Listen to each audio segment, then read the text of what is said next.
suku banyak atau kalau kurikulum 2013 itu namanya polinom ya gitu.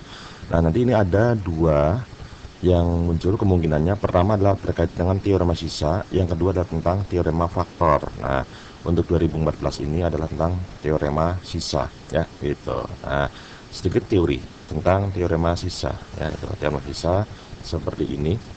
Teorema sisa biasanya tentang sisa. Kalau ini beda, nomor 10 ini yang tanya adalah tentang faktor, faktor ya, tentang fungsinya yang dibagi gitu ya. Nah, ini yang teori dulu ya. Jadi gini, menurut teorema sisa ya itu, jadi teorema sisa itu seperti apa sih? Nah, ini teorema sisa ini bagi yang belum tahu ya gitu.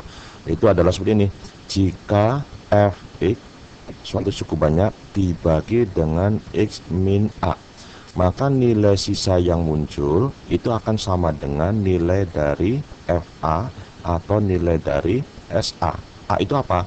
A itu didapat dari pembuat nolnya pembagi ya itu. Nah, sehingga apa, dari sini ada saatnya bahwa fungsi f itu sama dengan nilai sisa. Kapan? Ketika dimasukkan pembuat nol dari pembagi gitu ya. Nah, contoh saja misalnya begini, f(x) dibagi dengan x plus 2, maka nilai sisa yang muncul kadang diketahui gitu ya, kadang ditanyakan gitu. Nah, maka nilai sisa yang ada jika sudah diketahui ya, maka nilai sisa yang ada itu sama dengan nilai dari f min 2. Bisa juga sama dengan S min 2. Kadang SX nya nggak ada, adanya F saja, ya nggak apa-apa gitu ya, kadang ada gitu ya. Nah, itu jadi yang penting kamu tahu ada saatnya fungsi yang dibagi sama dengan nilai sisa ya itu. Nah, min 2 dari mana? X plus 2 dibikin 0 gitu ya. Nah, ini contoh ya, coba kita lihat pada nomor 10. Wah, nomor 10 ini kalau diuraikan terus terang saja memang susah, ini panjang sekali gitu ya, karena nanti akan didapatkan 4 persamaan dengan 4 variabel, itu merepotkan ya itu. Maka nanti kita ambil saja dengan cara pilihan ganda ya. Yang penting begini, kita tahu yang ditanya apa itu. Nah, ini suatu suku banyak berderajat 3, semuanya berderajat 3. Derajat itu apa sih? Derajat itu adalah pangkat terbesarnya ya itu. Jika dibagi ini, sisanya ini, berarti ini pembagi, yang inilah SX ya, ini bisa dibilang sebagai SX untuk pembagi ini gitu ya.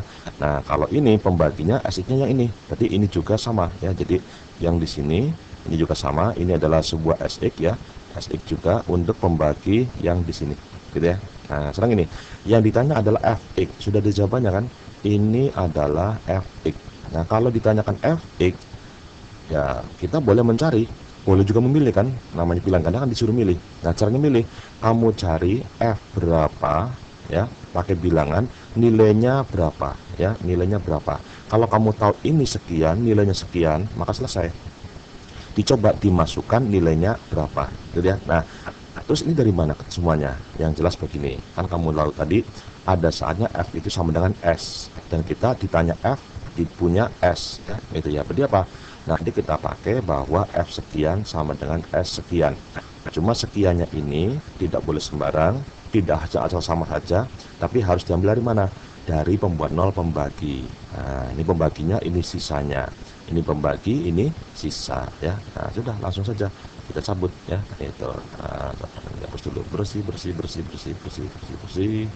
Nah, kita langsung bisa gini. Yang pertama, fx ini dibagi dengan x kuadrat ditambah dengan 2x dikurangi dengan 3 ya.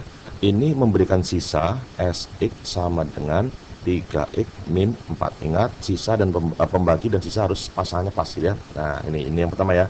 Yang kedua nanti aja ya itu. Sekarang ini kan ada saatnya f itu sama dengan s. Nah, kapan ini?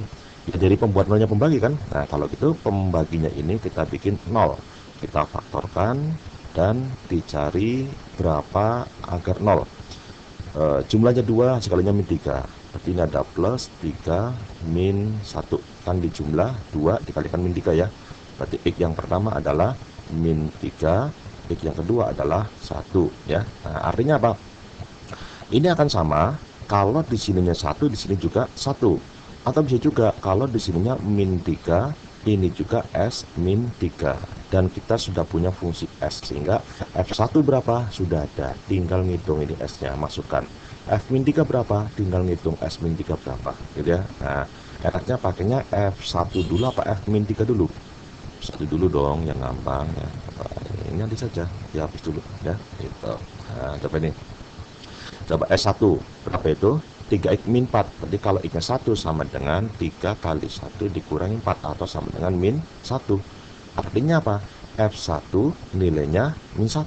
Berarti cari jawaban di sini yang jika x-nya diganti dengan 1, nilainya harus sama dengan 1. Berapa? Sama dengan min 1 ya. Jadi nilainya harus sama dengan min 1. Cari jawabannya. Coba x-nya 1. Kalau yang A, x-nya 1, x-nya 1. Berarti berapa nih? Kalau yang A ya, yang A itu kan berarti x-nya 1, 1 di pangkat 3, 1 dikurang 1 pangkat 2, 1 dikurangi 2 kali 1, 2, min 1. Hasilnya berapa itu? Kan coret. Ini berarti min 3. Salah ya? Salah ini ya. Kalau yang B itu x-nya 1. Berarti berapa? 1 ditambah 1 dikurangi 2 min 1. Ini 1 tambah 2 kurangi 2 habis ya. Berarti apa? Tinggal min 1. Lihat cocok nggak? Cocok ya. Bisa jadi ya, lewat dulu aja. X-nya 1 pangkat 3, 1 plus 1 plus 2 min 1. Positif ya, itu hasilnya positif. Harusnya apa? Negatif, masih dihitung ya, ini salah.